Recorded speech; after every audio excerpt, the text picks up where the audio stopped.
तवंगर को गदागर काटता है, फकीरों से उलझती है फकीरी, कलंदर को कलंदर काटता है।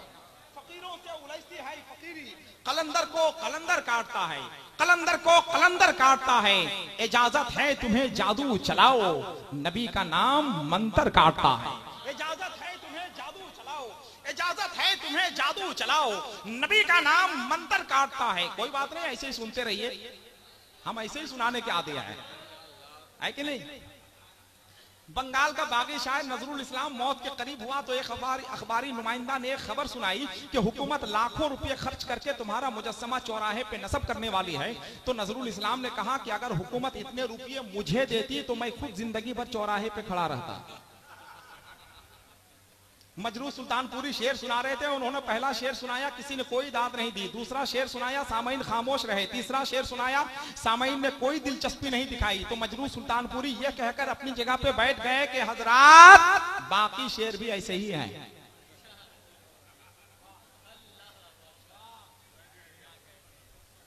लेकिन आसानी से हम बैठने वाले हैं नहीं, मजरू सुल्तानपुरी हम नहीं हैं, हम हसन रजा अतहर हैं। हमें मालूम है कि नौजवानी में निजामत करने से सलाहियतों पर दाग बट्टा लग जाता है। जिस तरह से हिंदुस्तान में एक स्पीकर की सलाहियत से कोई इनकार नहीं कर सकता, लेकिन भूले से किसी के दिल में यह ख्याल नहीं आता है कि जो इंसान पार्लियामेंट में बैठकर 542 लोगों को अपने काबू में रख सकता है, वो हिंदुस्तान के किसी भी वजारत उज़्मा के कलमदान का बेहतरीन मुहाफिज साबित हो सकता है। लेकिन अरबाब सियासत ने स्पीकर को और जलसे वालों ने अनाउंसर को एक रिंग मास्टर से ज्यादा की अहमियत कभी नहीं दी। जबकि जलसा खत्म होने के बाद एक अनाउंसर की हालत झारखंड मुक्ति मोर्चा के थके हारे शिबू सोरेन की तरह हो जाती है कि नहीं। जितने लोग बैठे हुए हैं जरा एक बार अपने हाथों को उठाकर बोलते हैं सुभान अल्लाह। अहले स्टेज असल में इसलिए नहीं बोल रहे हैं कि मेरी शायरी का डिक्शन बिल्कुल अलग है, लहजा अलग है, मेरा अंदाज अलग है।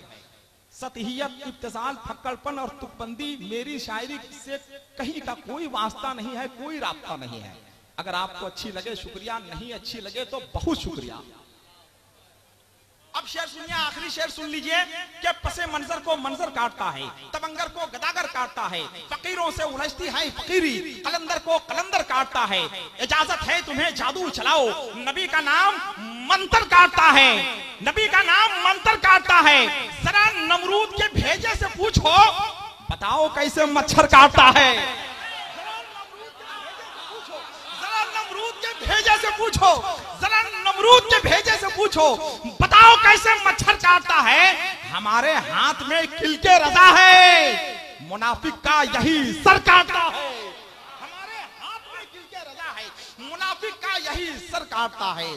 पसे मंजर को मंजर काटता है, तवंगर को गदागर काटता है, फकीरों से उलझती है फकीरी, कलंदर को कलंदर काटता है। हजरात बहुत अच्छा आप सुन रहे हैं माशाअल्लाह, इसलिए कि राहत भाई कुछ निकाल रहे हैं। लाइए 10 रुपये लाइए। बेचारे कागज निकल रहे थे, पैसा निकल गया। किसी काम को आ जाए मेरे भाई भाई इनसे हम ले सकते हैं, है कि नहीं। माशाअल्लाह। मैं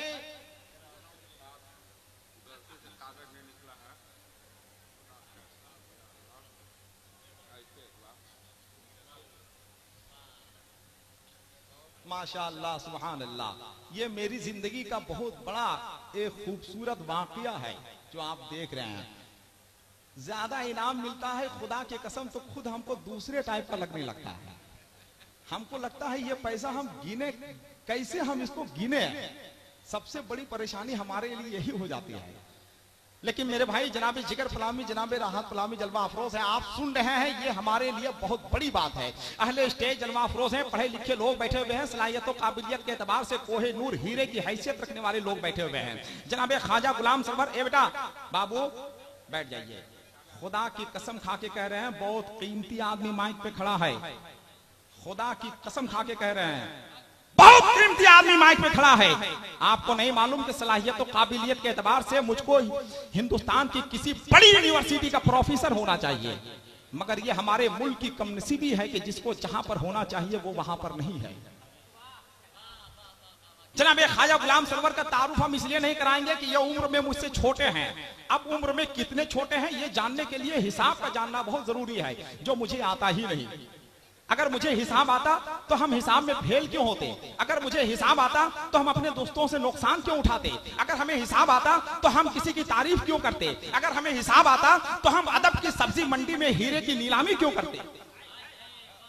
आप कहेंगे हिसाब नहीं आता है तो दरसगाह में बैठ के इल्मी मिरास कैसे पढ़ाते हो? मैं कहूंगा मेरे भाई, आपने कभी दरियाओं से नहीं पूछा कि तुम्हें तैरना नहीं आता है तो तुम दरियाओं में क्या कर रहे हो? तुम्हें उर्दू नहीं आती है तो उर्दू एकेडमी का चेयरमैन क्यों बने हुए हो? एक वक्त की नमाज नहीं पढ़ते हो तो बाबरी मस्जिद एक्शन कमेटी का मेंबर क्यों बने हुए हो? इल्मे उरूज नहीं जानते हो तो शायरी क्यों कर रहे हो? जनाब ख्वाजा गुलाम सरवर उम्र में छोटे हैं मगर अल्हम्दुलिल्लाह इनके चाहने वाले कितने हैं, इन्हें सुनने वाले कितने हैं, इनसे मोहब्बत करने वाले कितने हैं। अगर ये मालूम करने के लिए आप कैलकुलेटर लेके बैठेंगे तो आपका कैलकुलेटर फेल हो जाएगा। हिंदुस्तान का वो शायर हमारे दरमियान बैठा हुआ है, मैं जाता हूँ। जनाब ख्वाजा गुलाम सरवर का इस्तकबाल इतना शानदार माहौल में कीजिए कि उन्हें ये महसूस हो कि मजमा पूरे तौर से तैयार हो गया है। सब लोग जितने लोग बैठे हुए हैं जरा एक बार दोनों हाथों को फजा में लहराएं, नारे तकबीर। अगर अहले स्टेज अपना हाथ बुलंद कर ले तो 2 से 3 बहुत अच्छा शेर सुना दे। माशाअल्लाह, जरा एक बार सब लोग बेदार हो जाएं।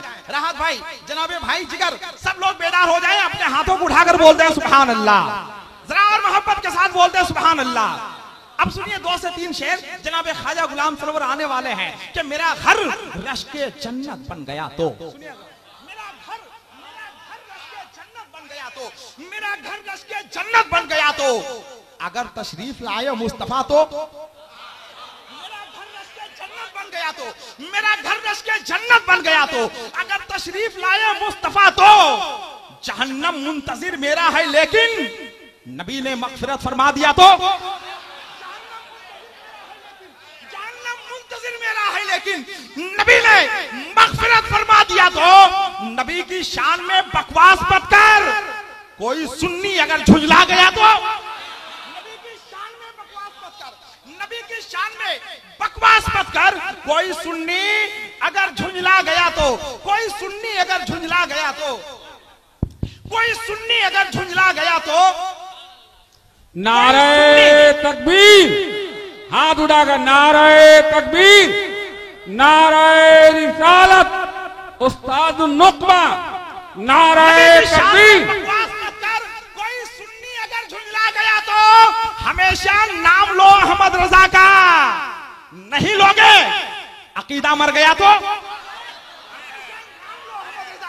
हमेशा नाम लो अहमद रजा का, नहीं लोगे अकीदा मर गया तो, दुरूदे पाक मैं पढ़ता हूँ अतहर, अगर मैं पढ़ते पढ़ते मर गया तो